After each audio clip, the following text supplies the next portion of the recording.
ಎಲ್ರಿಗೂ ನಮಸ್ಕಾರ. ನಮ್ಮನೆ ಅಡುಗೆ ಚಾನಲ್ಗೆ ನಿಮ್ಮೆಲ್ರಿಗೂ ಸ್ವಾಗತ.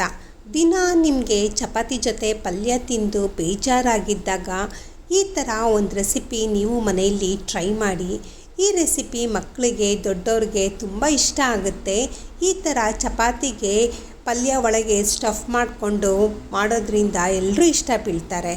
ಇದನ್ನು ಮಾಡೋದಕ್ಕೆ ಮೊದಲು ಫ್ರೈಯಿಂಗ್ ಪ್ಯಾನ್ ತೊಗೊಂಡು ಅದಕ್ಕೆ 4ರಿಂದ 5 ಟೇಬಲ್ ಸ್ಪೂನು ಎಣ್ಣೆ ಹಾಕಿ, ಎಣ್ಣೆ ಕಾದ್ಮೇಲೆ 1 ಟೇಬಲ್ ಸ್ಪೂನು ಸಾಸಿವೆ, ಜೀರಿಗೆ, ಕಡಲೆಬೇಳೆ, ಉದ್ದಿನಬೇಳೆ ಎಲ್ಲನೂ ಹಾಕಿಬಿಟ್ಟು ಗೋಲ್ಡನ್ ಬ್ರೌನ್ ಆಗೋ ಥರ ಫ್ರೈ ಮಾಡ್ಕೊಳ್ಳಿ. ನಂತರ 2 ಎಸಳು ಕರಿಬೇವು ಮತ್ತು 1 ಮೀಡಿಯಮ್ ಸೈಜು ಈರುಳ್ಳಿ ಸ್ವಲ್ಪ ದಪ್ಪವಾಗಿ ಕಟ್ ಮಾಡಿಕೊಂಡು ಅದನ್ನು ಸಹ ಹಾಕಿ ತುಂಬ ಫ್ರೈ ಮಾಡೋಕ್ಕೆ ಹೋಗಬೇಡಿ, ಈರುಳ್ಳಿ ಕ್ರಂಚಿನೆಸ್ ಹೋಗ್ಬಿಡುತ್ತೆ. 1 ತುರಿದಿರೋ ಅಂಥ ಕ್ಯಾರೆಟು ಮತ್ತು ಸಣ್ಣದಾಗಿ ಹೆಚ್ಕೊಂಡಿರೋ ಅಂಥ ಕ್ಯಾಪ್ಸಿಕಮ್ಮು ಒಗ್ಗರಣೆದಲ್ಲಿ ಹಾಕಿಬಿಟ್ಟು 1-2 ನಿಮಿಷ ಲೋ ಫ್ಲೇಮಲ್ಲಿ ಬಾಡಿಸ್ಬೇಕು.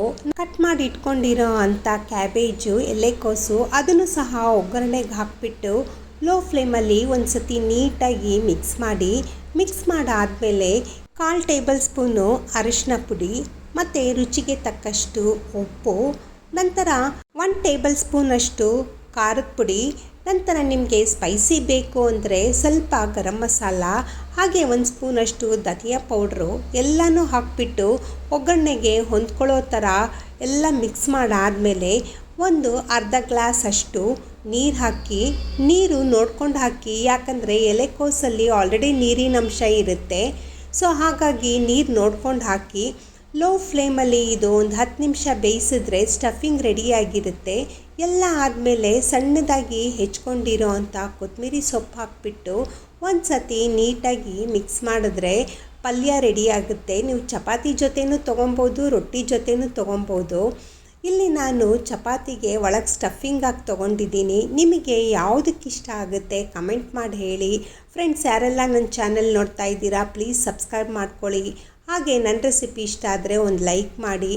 ನಿಮಗೆ ಯಾವ ಸೈಜಲ್ಲಿ ಬೇಕೋ ಆ ಸೈಜು ಉಂಡೆ ಕಟ್ಟಿ ಮಾಮೂಲಿ ಚಪಾತಿ ಮಾಡೋ ಥರ ಈಕ್ವಲ್ಲಾಗಿ ಮಾಡಿ, ನಂತರ ಒಳಗೆ ಸ್ಟಫಿಂಗಿಗೆ ಮಾಡಿಟ್ಕೊಂಡಿರೋ ಅಂಥ ಎಲೆಕೋಸಿನ ಪಲ್ಯ ಹಾಕಿಬಿಟ್ಟು ನೀಟಾಗಿ ಫೋಲ್ಡ್ ಮಾಡಿ, ಸ್ಟಫಿಂಗ್ ಎಲ್ಲೋ ಆಚೆ ಬರಬಾರ್ದು ಆ ರೀತಿ ಫೋಲ್ಡ್ ಮಾಡ್ಕೊಳ್ಳಿ. 2 ಕಡೆಯೂ ನೀಟಾಗಿ ಫೋಲ್ಡ್ ಮಾಡಿ, ಸೈಡ್ ಎಡ್ಜಸ್ ಎಲ್ಲನೂ ಕ್ಲೀನಾಗಿ ಲಾಕ್ ಮಾಡಿ, ನಂತರ ಲಟ್ಟಣಿಗೆ ತಗೊಂಡು ಈಕ್ವಲ್ಲಾಗಿ ಸ್ಟಫಿಂಗ್ ಇರೋ ಥರ ಒಂದು ಸತಿ ಮೆತ್ತಿಗೆ ಲಟ್ಟಿಸಿ, ನಂತರ ನಿಮಗೆ ಯಾವ ಶೇಪಲ್ಲಿ ಬೇಕೋ ಎಷ್ಟು ಇದರಲ್ಲಿ ಬೇಕೋ ಆ ಥರ ನೀವು ಕಟ್ ಮಾಡ್ಕೊಳ್ಳಿ. ಕಟ್ ಮಾಡ್ಕೊಂಡಾದಮೇಲೆ ಸ್ಟಫಿಂಗ್ ಎಲ್ಲನೂ ನೀಟಾಗಿ ಫಿಲ್ ಮಾಡಿ, ಸ್ಟಫಿಂಗು ಆಚೆ ಬರ್ದಿರೋ ಥರ ನೋಡ್ಕೊಳ್ಳಿ. ಇಲ್ಲಿ ನಾನು ಆಲ್ರೆಡಿ ತವಾ ಬಿಸಿ ಮಾಡೋಕ್ಕೆ ಇಟ್ಟಿದ್ದೀನಿ. ಅದಕ್ಕೆ 2 ಸ್ಪೂನ್ ಎಣ್ಣೆ ಹಾಕಿಬಿಟ್ಟು ಎಣ್ಣೆ ಎಲ್ಲ ಕಡೆ ಸ್ಪ್ರೆಡ್ ಆಗೋ ಥರ ನೀಟಾಗಿ ಸ್ಪ್ರೆಡ್ ಮಾಡಾದಮೇಲೆ ಕಟ್ ಮಾಡಿ ಇಟ್ಕೊಂಡಿರೋ ಅಂಥ ಚಪಾತಿ ಸ್ಟಫಿಂಗ್ ಎಲ್ಲನೂ ನೀಟಾಗಿ ಒಂದು ಸತಿ ಪ್ರೆಸ್ ಮಾಡಿ, ಅದಕ್ಕೆ ಎಡ್ಜಸ್ ಎಲ್ಲನೂ ಲಾಕ್ ಮಾಡಿ, ಕಾದಿರೋ ಅಂಥ ತವಾ ಮೇಲೆ ಹಾಕಿಬಿಟ್ಟು ನೀಟಾಗಿ 2 ಕಡೆ ನೀವು ಬೇಯಿಸಿದ್ರೆ ರೆಡಿಯಾಗಿರುತ್ತೆ. ನನ್ನ ರೆಸಿಪಿ ಹೆಂಗೆ ಅನ್ನಿಸ್ತು ಅಂತ ಕಮೆಂಟ್ ಮಾಡಿ. ಇಷ್ಟ ಆದರೆ ಒಂದು ಲೈಕ್ ಮಾಡಿ. ಫ್ರೆಂಡ್ಸ್, ತುಂಬ ಜನ ನನ್ನ ಚಾನಲ್ನ ಸಬ್ಸ್ಕ್ರೈಬ್ ಮಾಡ್ಕೊಳ್ದೆ ನೋಡ್ತಾ ಇದ್ದೀರಾ. ಸೊ ಪ್ಲೀಸ್ ಸಬ್ಸ್ಕ್ರೈಬ್ ಮಾಡ್ಕೊಳ್ಳಿ.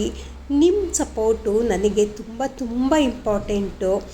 ಈ ಥರ ಚಪಾತಿ ನೀವು ಮಕ್ಕಳಿಗೆ ಮನೆಯಲ್ಲಿ ದೊಡ್ಡವರಿಗೆ ಮಾಡಿಕೊಡಿ, ತುಂಬ ಇಷ್ಟ ಬಿದ್ದು ತಿಂತಾರೆ.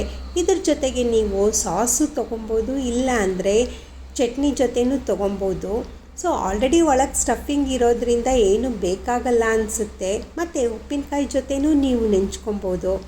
ನಿಮಗೆ ಯಾವ ಥರ ಕಾಂಬಿನೇಷನಲ್ಲಿ ಇಷ್ಟ ಆಗುತ್ತೆ ಕಮೆಂಟ್ ಮಾಡಿ. ನನ್ನ ರೆಸಿಪಿಗೆ ಸಪೋರ್ಟ್ ಮಾಡಿ. Thank you.